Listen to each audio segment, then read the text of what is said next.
Hey everyone, welcome back to the channel. If you've ever turned your key and your car just won't start easily, this video is for you. Today, we're breaking down the real reasons your car might be struggling and what won't help it. Let's get right into it. First up, the battery. Your battery might be low, old, or even completely dead. Jump starting can sometimes help, but if the battery is damaged or worn out, boosting it won't fix the core problem. If you hear a clicking sound but the engine won't turn over, the starter could be toast. And no, smacking the starter or turning the key 100 times won't magically fix it. Third, no fuel, bad fuel, or fuel pump failure. Just because the gauge says you have gas doesn't always mean fuel is reaching the engine.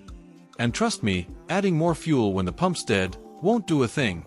Fourth, ignition problems. Bad spark plugs, ignition coils, or a faulty ignition switch will stop your car from starting. Fifth, key or immobilizer problems. Modern cars have security systems that can block the engine from starting if they don't recognize your key. Swapping keys randomly or tapping it on the dash won't help.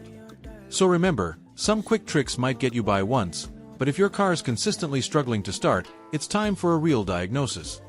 If you found this helpful, smash that like button, hit subscribe, and turn on notifications so you don't miss any of our future car tips. Thanks for watching, and as always, drive safe out there.